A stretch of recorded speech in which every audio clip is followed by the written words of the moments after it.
Saludos queridos amigos, ¿cómo están ustedes? Un gusto poder saludarles en esta oportunidad, contentos también de hoy día tener un espacio especial junto a un gran invitado que algunos probablemente conocen, otros no, y a quien saludamos cordialmente en esta hora, que es al doctor y curador emérito del Santuario del Libro, don Adolfo Reutemann, que nos ha dado un tiempo también para poder compartir, conocerle, y, bueno, tener esta charla, esta conversación, esta entrevista. Así que, doctor, muy buenos días o tardes, ¿cierto? Porque estamos con bastantes horas de desfase. Gracias por estar en nuestro canal, en La Vez Imposible TV, www.tvnet.cl. Gracias, profesor.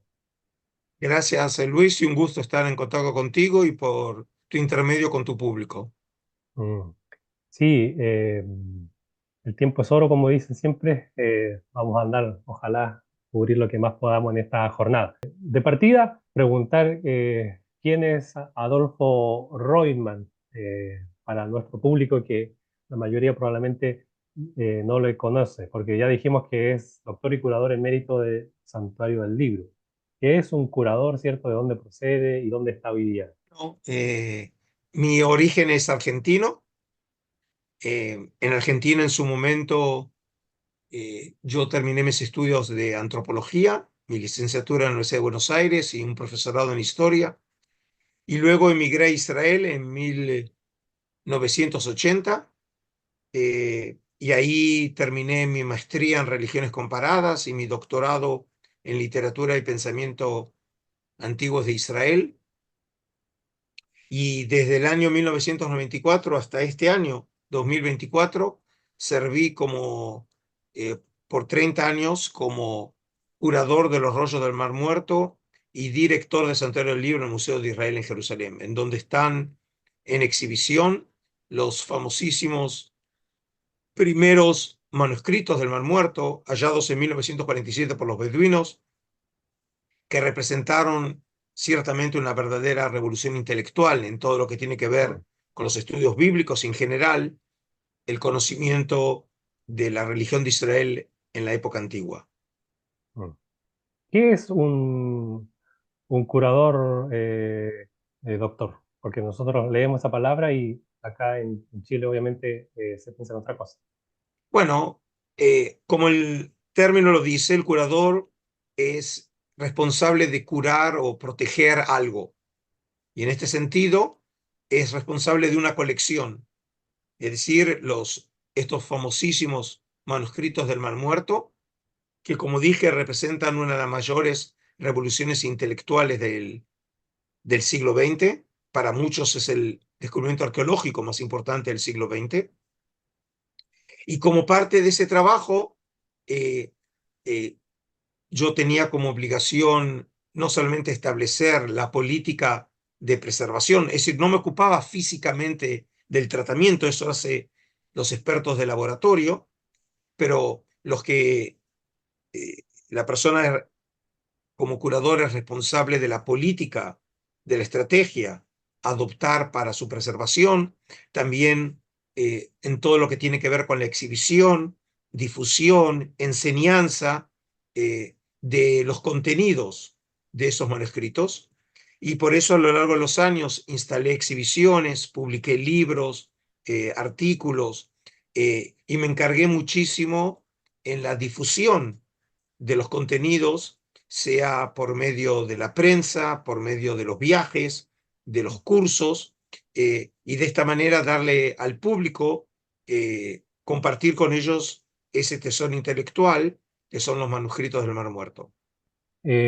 Bueno, esto normalmente el mundo cristiano, específicamente cristiano evangélico, no ha escuchado mucho de este tema, se ha promocionado bastante poco, pero ¿cuál es la importancia de los rollos del Mar Muerto? ¿Qué relación tienen con lo que normalmente todos leemos, la versión Reina Valera 60, ¿cierto? En español, eh, que se lee. ¿Cómo afectan los rollos de Qumran a esta versión más conocida por todo el mundo? Aquí tengo que, con tu permiso, Luis, de Sí, explicarle al público más en detalle qué son estos manuscritos. Estos manuscritos fueron hallados en unas cuevas próximas a un lugar llamado Qumran.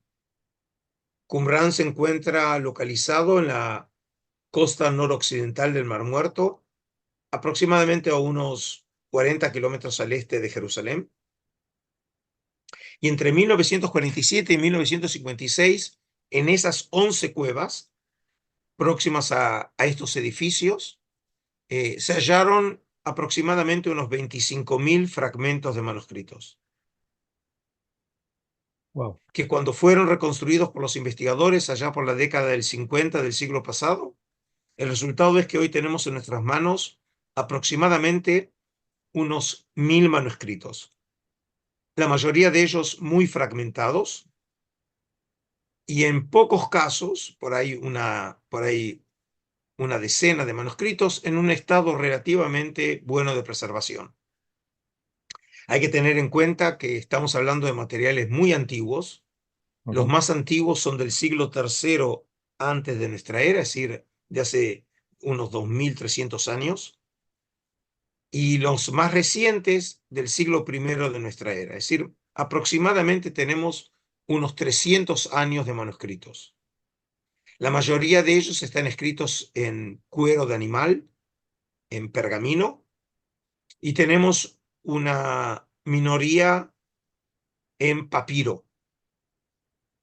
La mayoría de ellos escritos en hebreo, en la lengua nacional del pueblo de Israel, y hay un porcentaje relativamente pequeño de un 18% en arameo, que es una lengua semítica próxima al hebreo, y luego tenemos un pequeño número de manuscritos de 1 al 3% en griego.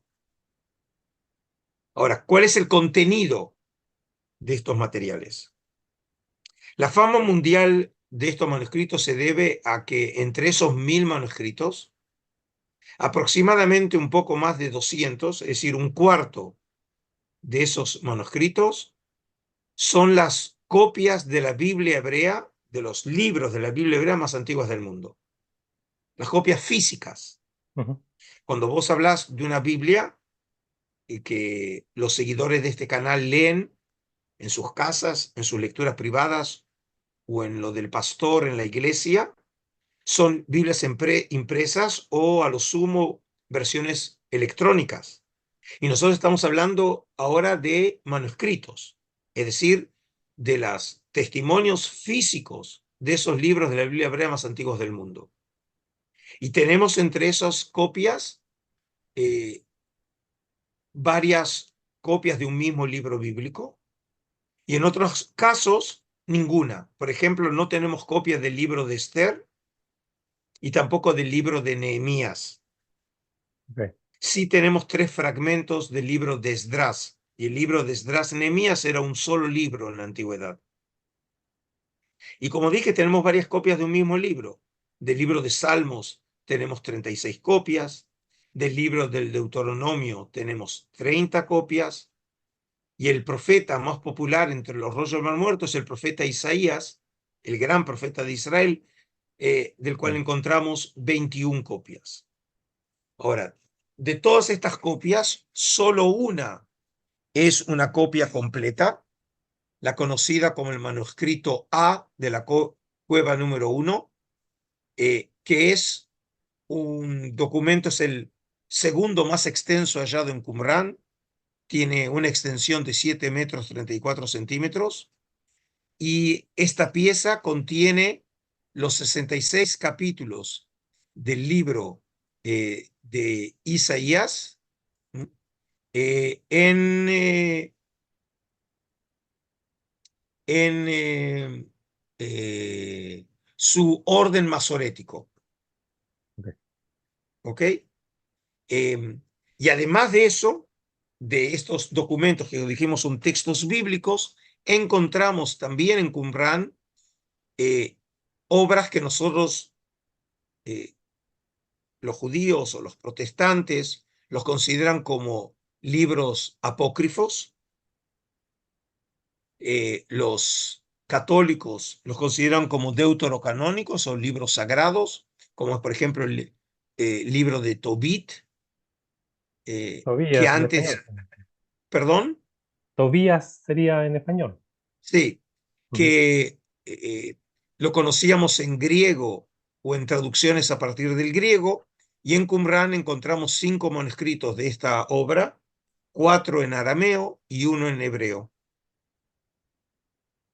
Y además de eso, encontramos eh, libros nuevos que no conocíamos antes de su existencia, materiales astronómicos, mágicos, litúrgicos, eh, que nos abren y nos abrieron un nuevo horizonte en el conocimiento acerca del judaísmo antiguo. E incluso, y con esto termino, tenemos una tercera categoría de manuscritos, que es lo que llamamos los manuscritos sectarios, que no eran libros compartidos por todo Israel, sino por gente, por grupos, por un movimiento de gente que estaba en polémica con otros grupos judíos de la época, especialmente los círculos sacerdotales. Y aquí por primera vez podemos decir que tenemos obras de la oposición, no lo de la coalición de esa época, sino de la oposición, que por estas avatares del destino hoy no son conocidos, como es el comentario a Habacuc o la regla de la comunidad, que eran obras que si no hubiera sido por este descubrimiento excepcional, no hubiéramos sabido de su existencia. Claro, la veracidad de las escrituras, sin duda, a través de este descubrimiento, ¿cierto? Se transforma en algo, como usted dijo, muy relevante e importante. Luis, aquí tengo, con tu permiso, ¿Sí? tengo un poco que formular de otra manera tu comentario. Ok. Los Rotherman muerto eh, no verifican o certifican la verdad de las escrituras. No es eso en donde está la fuerza de los textos. Es decir, si vos entendés por tu pregunta o lo que das a entender al público que los Rotherman muertos permiten confirmar la historia de los judíos de Israel en Egipto, o la existencia del rey David, o del patriarca Abraham, los manuscritos de los muertos son irrelevantes para esa cuestión. La importancia de los rollos es que nos permiten entender eh, cómo se fue desarrollando el texto bíblico. Es decir, por primera vez en la historia nosotros tenemos ahora versiones antiguas del texto bíblico. Ujú. Para aclararle a tu público, antes del descubrimiento de los rollos del muerto, teníamos versiones medievales, fragmentadas, por ejemplo, del siglo sexto, séptimo, octavo, y en códices, ya en un solo volumen, toda la obra de la Biblia hebrea, por ejemplo, como el famosísimo Códice de Alepo, que formaba parte de la colección que yo era responsable en el Museo de Israel, el Códice Sazón. Esos códices son del siglo X, más o menos 9, 10, pero no están completos. Y el manuscrito medieval más antiguo completo del mundo es el códice, hoy se lo llama Códice de San Petersburgo, en el pasado era el Códice de Leningrado, eh, pero es del siglo XI. Es decir, eran versiones relativamente tardías del texto bíblico. Mm. Ahora tenemos manuscritos del texto bíblico en su lengua original de hace 2000 años atrás. Y entonces, al tener ahora testimonios del texto 1000 años más antiguos que lo que teníamos antes de Qumrán, nos permite entender qué pasó con el texto bíblico, eh, en qué casos, por ejemplo, tenemos en el texto lo que se llaman variantes textuales, una palabra que aparece en una versión no aparece en otra versión, eh, y nos permite evaluar, por ejemplo, también el valor de versiones que se esconden detrás de traducciones de las escrituras. Por ejemplo, los códices cristianos más antiguos de las escrituras, como ese, por ejemplo, el Códice Sinaiticus, o el Codex Vaticanus del siglo IV, que son versiones del texto de la Biblia hebrea, pero no en hebreo, sino en griego. Y cuando comparamos la versión en griego a la versión en hebreo, vemos que a veces el texto presenta diferencias textuales, que pueden ser de palabras, puede ser una frase o puede ser una sección entera. Y por lo tanto, para nosotros, los estudiosos, los biblistas, antes de cualquier discusión histórica, teológica, literaria, tenemos que fijar y establecer sobre qué texto nosotros Mm. hablamos, ¿sí?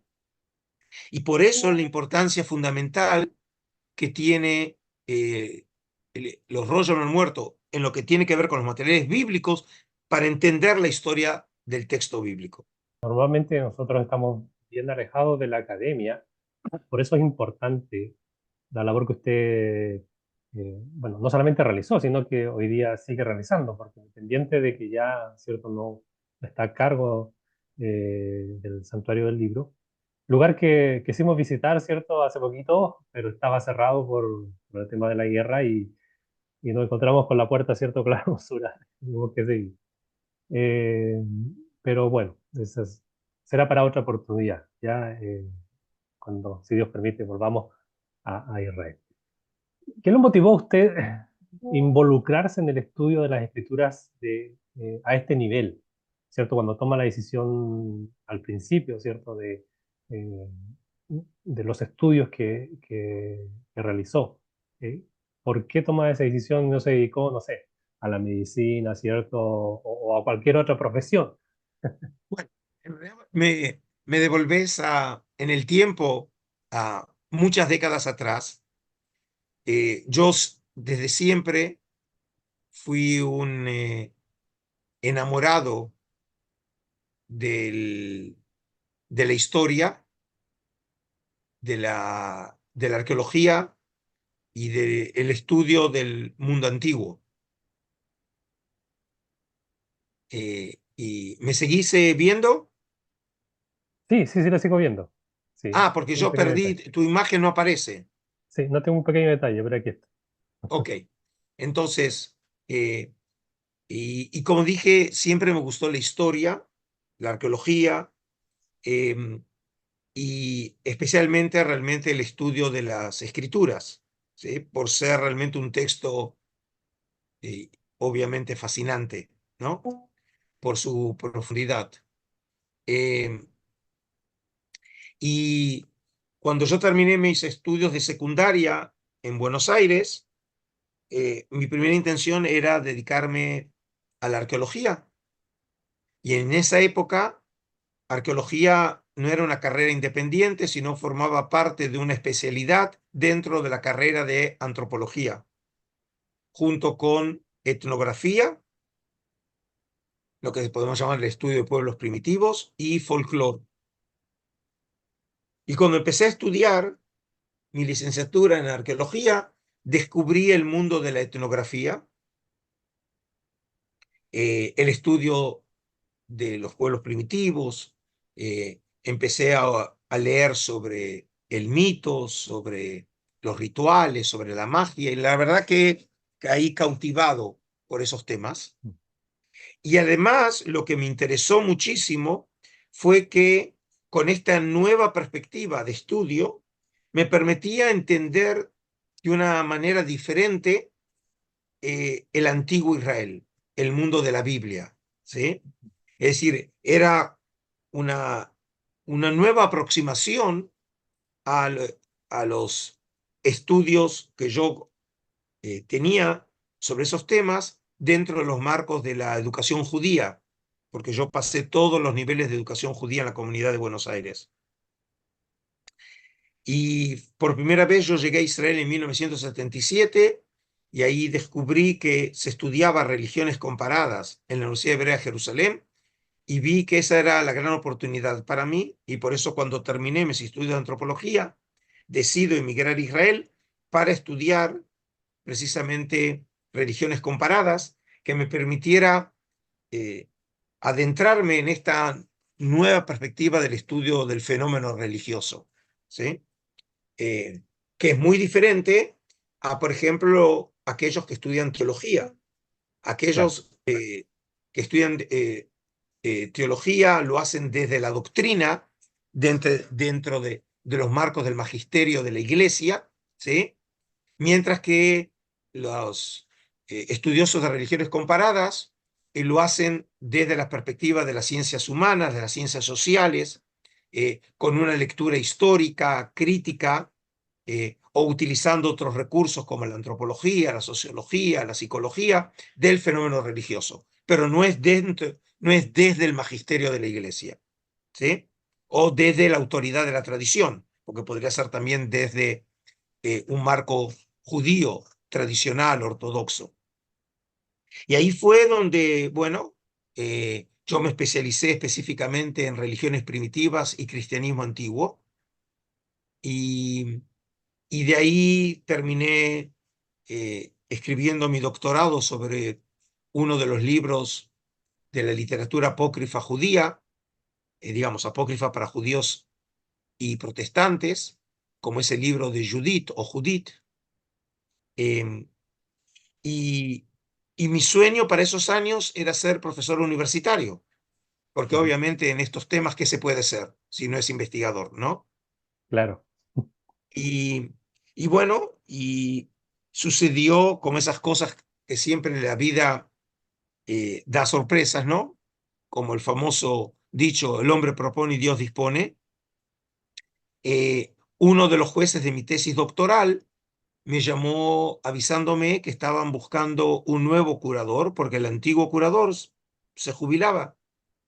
Y a pesar de que yo creía que yo no tenía méritos para ocupar esa posición, porque había estudiado arqueología pero no era arqueólogo, no había estudiado sobre los rollos del Mar Muerto y no tenía ninguna experiencia en museología, él me dijo que igual no perdía nada con presentarme. Me presenté y me eligieron. Y eso obviamente cambió mi vida, Sí, ¿no? me Es imagino. decir, en vez de tener un marco universitario, como yo me veía dentro de la universidad con las cátedras, tenía el marco del museo. En realidad yo igual seguí enseñando, fui profesor visitante, he dado cursos presenciales o, u online en distintos marcos, ¿sí? Pero mi trabajo fundamental era en el marco del Museo de Israel. Como decimos en Chile, la guinda de la torta. ¿Ah? Se ganó diríamos, el premio gordo acá de poder ser el curador ahí de los rollos en Israel. Ajá. Un gran, o creo yo, cierto, un gran privilegio y una apertura a un mundo que en su corazón, sin duda, probablemente estaba a conocer más, pero esto fue una tremenda experiencia. Recién usted habló de los apócrifos. Esa palabra apócrifo casi suena, diríamos, cierto, muy negativa en algunos oídos. Eh, ¿Qué se entiende por apócrifo, querido doctor? Bueno, los libros como son los apócrifos, que como dije, depende para quién, porque esos libros para la Iglesia Católica son libros inspirados y sagrados, como lo estableció el Concilio de Trento en el siglo XVI, y también son libros como tales inspirados también para las iglesias orientales.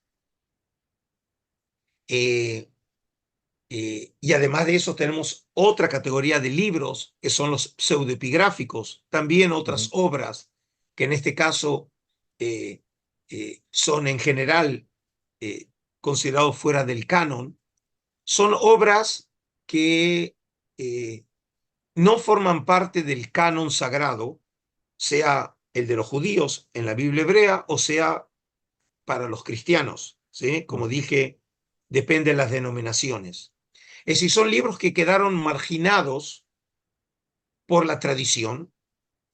No siempre sabemos por qué, en algunos casos puede ser por sus contenidos, en otros casos puede ser que son libros más tardíos, que fueron editados, o algunos casos incluso escritos después que la lista de libros sagrados se cerró.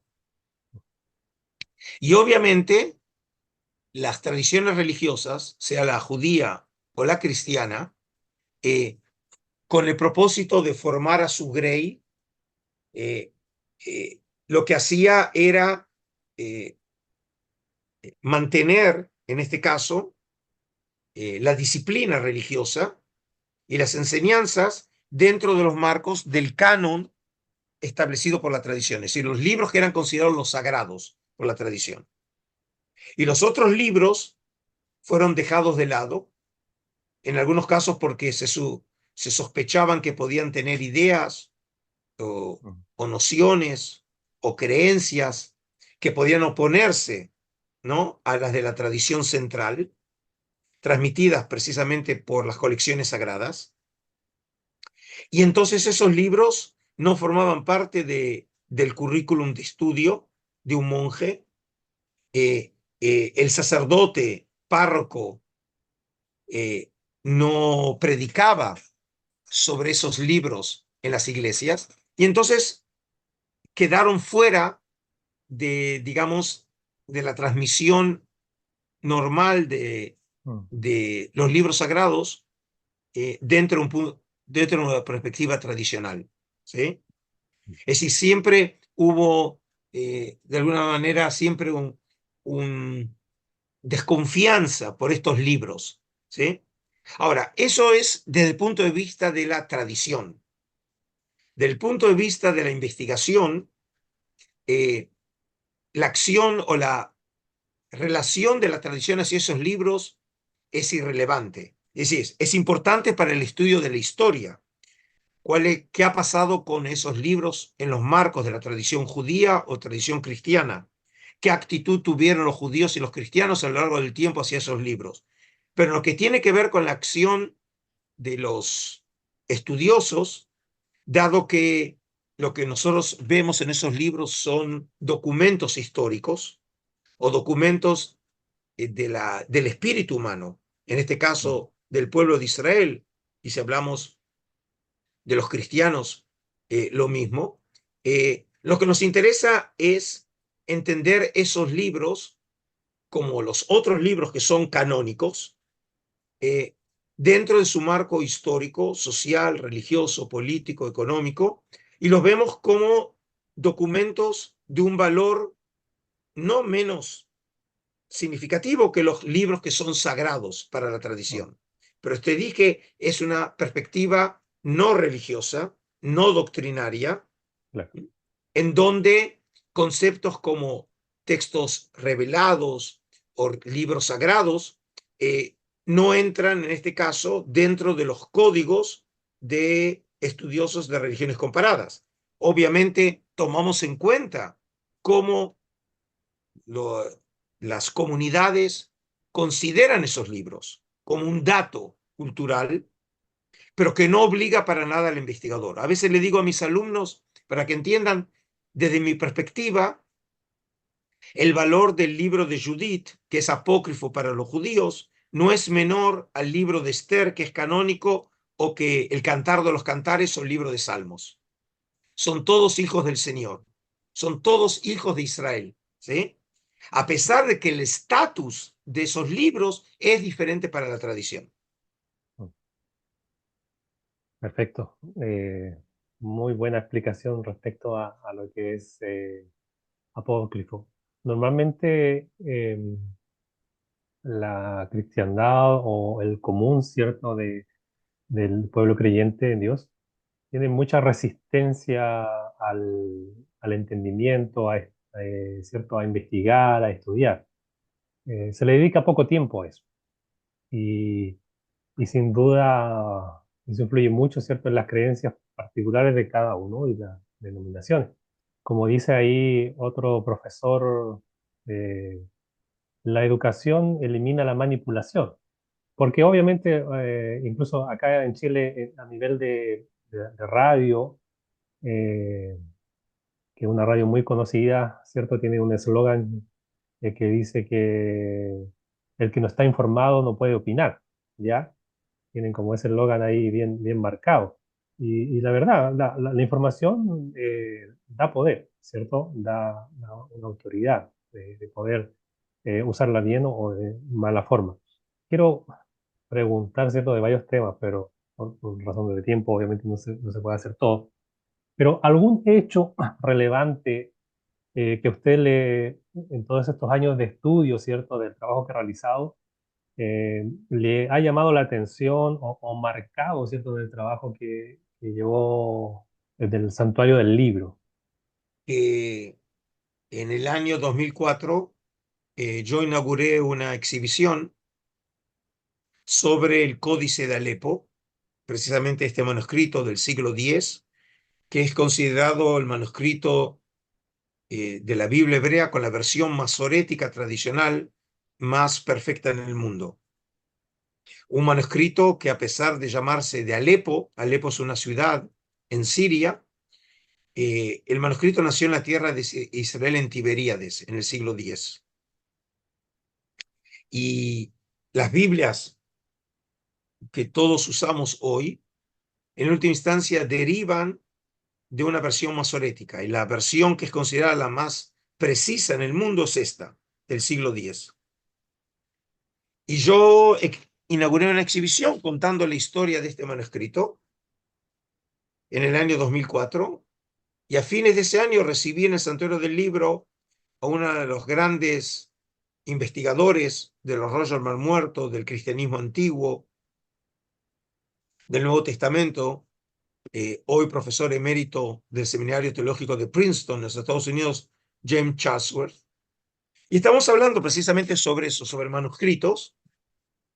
Y en un momento le hice un comentario que le decía que qué paradoja, yo tengo el manuscrito bíblico eh, más importante del mundo, que es el rollo de Isaías, el manuscrito A, que antes Ujú, mencioné, de la época de los macabeos, es decir, tiene 2100 años más o menos, una versión completa, como dije, de un libro bíblico como el del profeta Isaías, y tengo el manuscrito medieval más importante del mundo, que es el Códice de Alepo, pero no tenía nada en el medio, ¿sí?, entre esos 1000 años.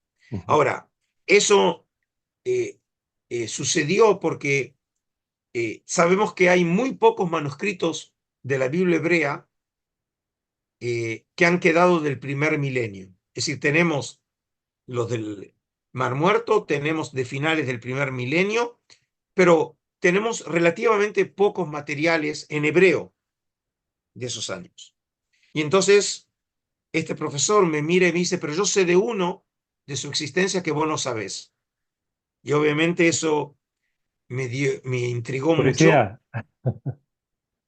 Y sucedió eh, que había un manuscrito que antes de que él llegara a Princeton, él había sido profesor en la Universidad de Duke, en Carolina del Norte, eh, que él tuvo conocimiento de ese manuscrito y está en Duke, y el manuscrito es llamado el Ashkar Gilson número 2. No importa ahora el nombre, pero ese es el nombre técnico, ¿no?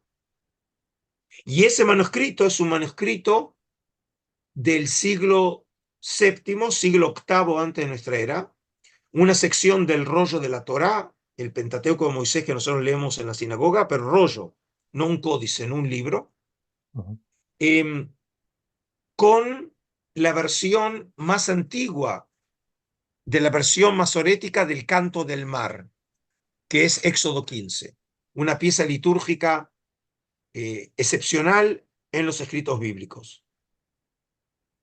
Y entonces le dije, ¿y qué pasó con ese manuscrito? Dice, está en Duke. Para hacer corta la historia, obtuve el permiso de la Universidad de Duke y nosotros fuimos los primeros en el mundo, en mayo del 2007, que pusimos en exhibición ese manuscrito en el Santuario del Libro.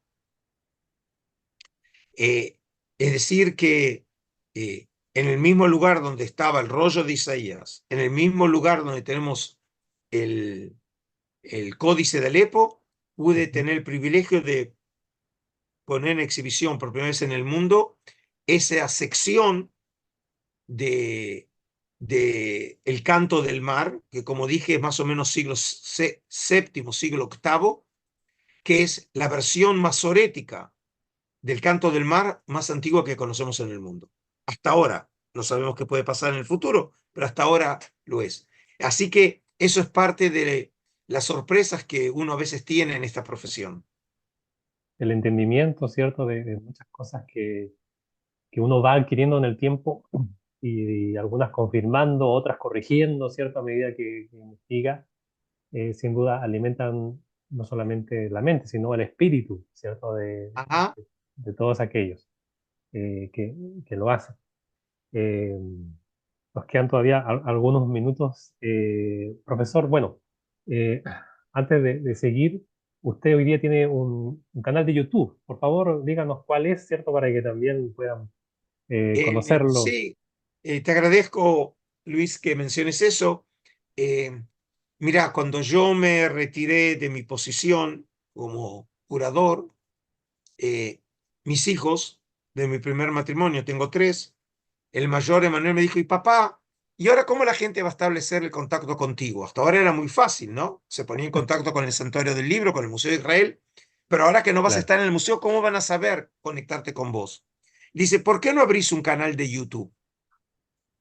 La verdad que no entendía mucho de cómo hacerlo. eh, y en abril, cuando ya estaba muy cerca de dejar mi posición, eh, a fines de abril de este año, abrí mi canal de YouTube, Adolfo Reutemann Canal, ¿sí? Adolfo Reutemann Canal. El canal se llama Adolfo en busca del Israel perdido. mm, Y ahora justamente en unos días más se va a cumplir eh, el quinto mes del canal. Eh, Humildemente, digamos, ya tenemos un poco más de 6.300 seguidores. suscriptores que me Ujú. dijeron que no está para nada mal, ¿sí? Excelente, Habiendo, excelente. habiendo empezado hace solamente, como dije, unos 5 meses, todavía no llegamos. Y en ese canal eh, presento distintos tipos de materiales, desde entrevistas como estas, ¿sí? Que me hacen. Y por cierto, si es posible, que me compartas cuando tengas la versión final, Luis, que me Sí, mandes y yo la pueda subir en mi canal también. perfecto. Sí, no, ¿Ok? ningún problema, se la envío. Ok. Una vez que esté editado ya, ¿no? Sí, Eh, entonces, hasta, por ejemplo, tengo conversatorios, contesto preguntas. La gente me ha enviado literalmente cientos de preguntas. Entonces, cada tanto contesto preguntas. Y en otros casos, por ejemplo, decido enseñar eh, un tema por uno, dos o tres encuentros. Y así, por ejemplo, he desarrollado, uno de los temas fue sobre el monte Sinaí, el otro fue sobre el Satán, otra sobre la serpiente del paraíso. Es decir, siempre trato de que sean temas atractivos, obviamente, ¿sí? Porque el primero que le tiene que gustar es a mí me el imagino. tema. ¿Sí? Y bueno, y seguimos pensando en encontrar nuevas formas, nuevos marcos. La idea es acercar al público a estos temas tan fascinantes, Mm, pero desde una lectura histórica, crítica, de religiones comparadas, eh, eh, que es precisamente lo que caracteriza mi formación intelectual, ¿no? Y otra vez, y es muy importante, mi objetivo no es eh, eh, debilitar la fe de nadie, ni tampoco ofender, ni tampoco ujú, criticar. eh, Primero, porque nadie me dio autoridad para eso. Segundo, porque desde la disciplina mía no tengo ninguna autoridad para afirmar o rechazar las verdades religiosas. Es decir, desde el punto de vista de la historia, yo no puedo decir si, por ejemplo, Jesús fue o no fue el Hijo de Dios, o fue el Mesías, o si realmente eh, sucedió en la historia la resurrección de Cristo. No tengo lo que decir, ¿sí? ujú. Es decir, lo máximo que puedo decir es qué dicen los textos sobre esos eventos. o comparar las tradiciones que aparecen en el Nuevo Testamento con otras tradiciones, sea en el mundo judío, o ciertas ideas y creencias que aparecen en el mundo grecorromano, o aparecen en general en el Oriente Antiguo. Es decir, tratar de contextualizar lo que esos textos dicen. Pero sobre las verdades religiosas no puedo decir nada, ¿sí?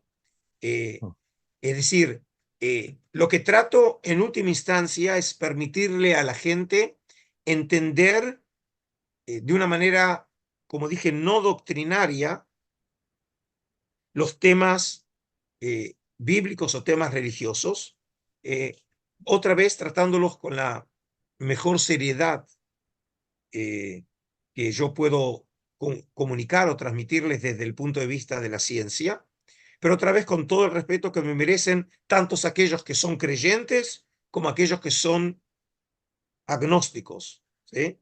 Es decir, en última instancia, cada uno va a encontrar en las enseñanzas mías algo que por ahí espero que le puedan ser de interés e inspiración. Porque usted, el bagaje que tiene, la experiencia y obviamente conferencias, estudios, sabemos que usted ha andado por hoy día, después de que dejó cierta su responsabilidad en el Santuario del Libro, por diferentes lugares, eh, México, probablemente Argentina, y tiene muchas invitaciones a diferentes lados.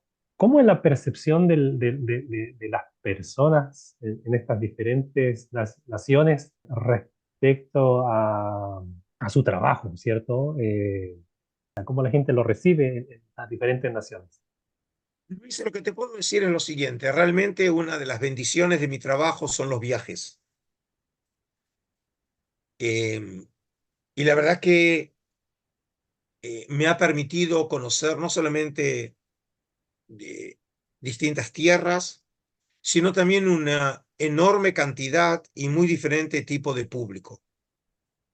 Es decir, yo he dado desde seminarios teológicos católicos, protestantes, universidades evangelistas, sinagogas, universidades liberales, ¿eh?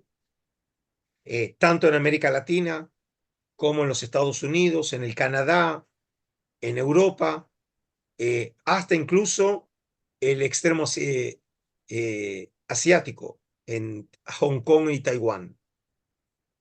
Y tengo que decir, después de eh, décadas de transitar por el mundo, y lo sigo haciendo ahora como emérito, eh, que puedo contar eh, en menos de los dedos de una mano que haya tenido algún encontronazo o alguna situación eh, difícil con el público.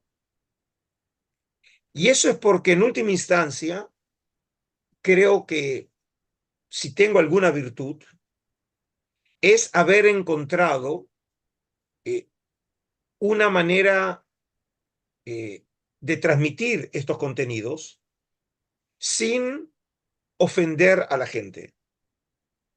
Es decir, me queda claro que son temas muy sensibles, porque tienen que ver con las creencias de las personas, que como bien sabemos, hay temas que son difíciles. Siempre mi finada mamá me decía que en el colegio no hablara de política ni de religión. Y entonces decía, ¿y entonces de qué sí puedo hablar? Me dijo que hablara de fútbol. Lo que no entendía mi mamá, que fútbol también es un tema muy sensible. Sí, se dice que esas tres cosas no se pueden hablar en algunas conversaciones. ¿Eh? Es decir, entonces, de política obviamente que no hablo, de Mm. fútbol es irrelevante, aun cuando que como buen argentino, ¿sí? Soy un fanático del fútbol. Em, y entonces me quedé hablando del tema religioso, que obviamente entiendo la sensibilidad que tiene para Mm. cualquier tipo de público. Y cada público, no solamente de cada país, sino de cada denominación religiosa, tiene sus propias sensibilidades. Un católico es diferente a un evangélico. Sí. Y obviamente es diferente a un judío. Y un judío puede ser un judío ortodoxo, un judío reformista o un judío secular. Es decir, todos y cada uno de ellos no solamente por las diferencias regionales, sino incluso de denominación religiosa, van a, eh, van a oír la música de una manera diferente. mm, Y en este sentido, lo que yo trato de hacer es también oír la música de ellos y tratar siempre de presentar los temas con la mayor objetividad posible, pero otra vez sin ningún objetivo de molestar, eh, ofender y criticar sus ideas, que como dije no tengo ninguna autoridad para hacerlo, y tampoco mi campo científico me da los recursos para criticarlos, porque no tengo lo que decir sobre eso. mm, Lo máximo que puedo decir es lo que los textos dicen o los problemas que los textos eh, generan. Y entonces lo que hago es compartir con ellos las dudas que nosotros tenemos los investigadores cuando leemos los textos. Cómo tenemos que entender los textos, cómo tenemos que datar los textos, cómo tenemos que contextualizar los textos, ¿sí?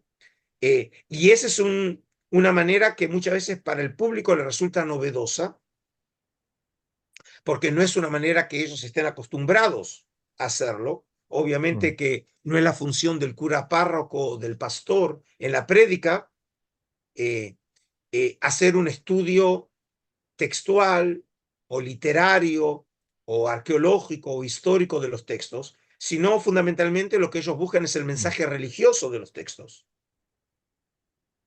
Y en ese caso la lectura es legítima, pero obviamente no es la única. mm. Y entonces lo que yo creo que la gente lo que ha aprendido eh, en mis viajes es la posibilidad de enriquecer el discurso de esos textos desde nuevas perspectivas. Sin duda, escucharle siempre es un aprendizaje. Es, diríamos, cierto, agua fresca, ¿ah? Para todos. Nos enriquece mucho lo que comparte no solamente hoy día, sino también en lo que lo seguimos y aprendemos. Para ir cerrando esta entrevista, ¿cierto? Sé que también tiene varias cosas todavía por realizar. Hay un libro que un conocido en común, un amigo, ¿cierto? El profesor Raúl Arce, estuvimos viendo ahí un poquito la entrevista igual que le hizo, que se está comenzando a hablar, a conocer y habla un poco de su trayectoria, ¿cierto? Y lo que ha hecho. Cuéntenos un poquito este libro que está, yo no sé si ya salió o no, yo vi por ahí, ¿cierto? Lo que presentó el maestro, pero ¿a qué se refiere, cómo se llama y si va a estar disponible eh, para todo el mundo, ¿cierto? En forma digital o física. Al libro que se llama Curator. Sí. Bueno,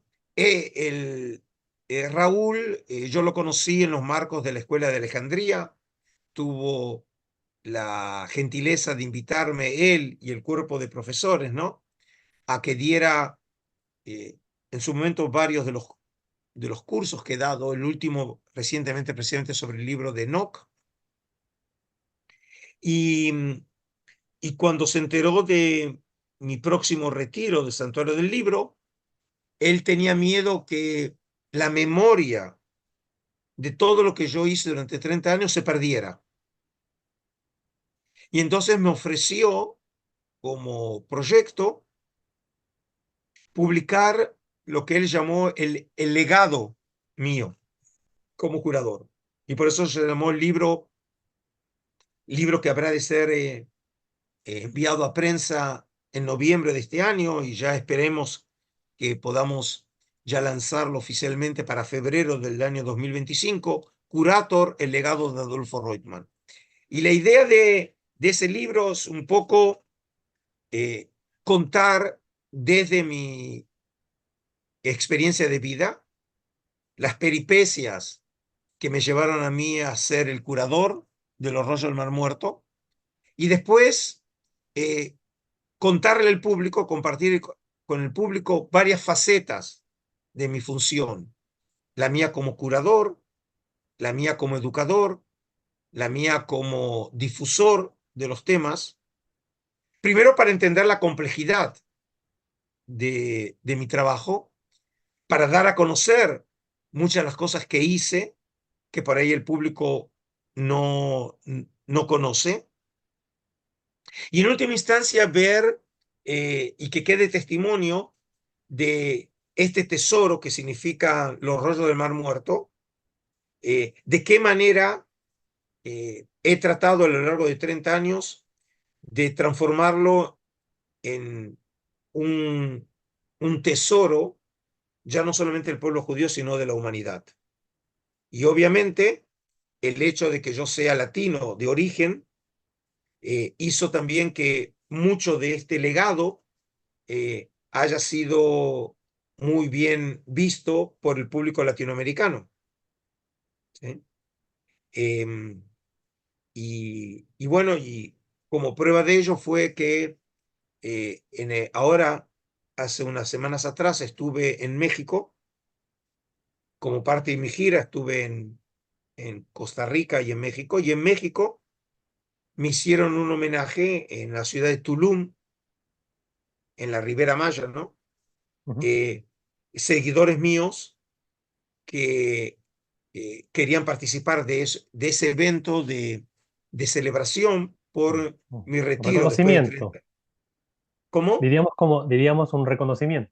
Como reconocimiento, sí, que la verdad que también me inhibía mucho todo eso, porque yo hice mi trabajo eh, simplemente de la manera más, eh, Profesional. la mayor Mm, entrega, ¿no? ujú, Pero sin esperar ningún reconocimiento especial. mm. Pero a la gente sí sentía ellos la necesidad de hacerme sentir ese reconocimiento. Y la verdad que fue muy emocionante.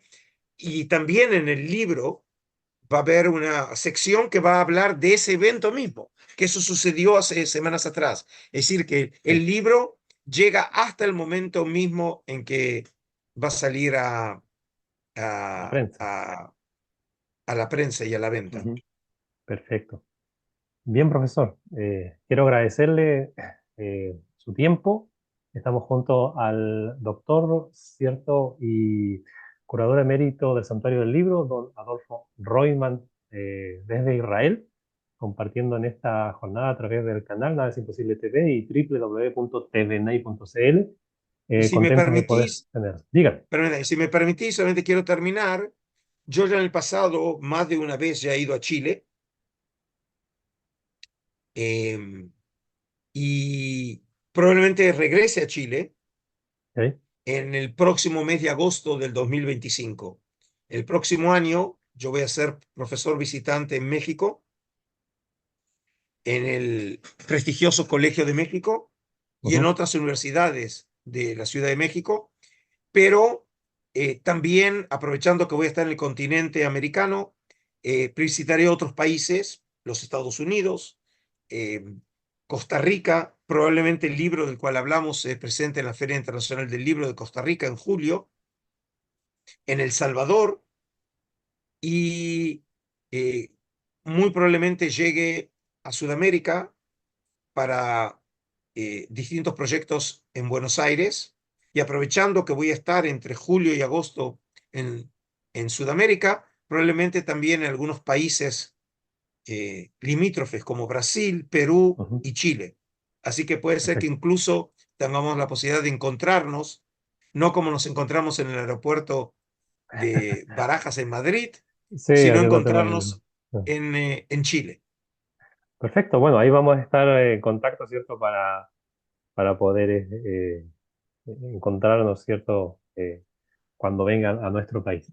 Y Perfecto. también, bueno, esperamos que ojalá no sea la primera ni la última vez que podamos compartir ya un poco más de su trabajo, ¿cierto? De algunos temas en el canal, si usted así lo dispone y tiene tiempo para toda la audiencia nuestra, ¿cierto? Del mundo cristiano, cristiano evangélico, que está eh, comenzando a conocer ciencias bíblicas y, bueno, todo este apasionante mundo que nos da mucha alegría y también certeza de los hechos que nosotros siempre hemos leído y a veces vemos muy lejano. Bueno, ir a Israel es una gran experiencia de poder conocer el lugar de los hechos, dónde ocurrió todo, ¿cierto? Eso igual llena mucho el espíritu, el corazón y obviamente el conocimiento. Doctor Adolfo, profesor, muchas gracias por su tiempo. Esperamos, Gracias, Luis. ¿cierto? Y encontraremos alguna otra oportunidad también para seguir este diálogo entre nosotros. Ujú. ¿Ok? Te saludo a vos y a toda tu audiencia desde Israel. Muchas gracias, igual para Adiós usted. entonces. Saludos, bendiciones, que Adiós, tenga una linda adiós. jornada.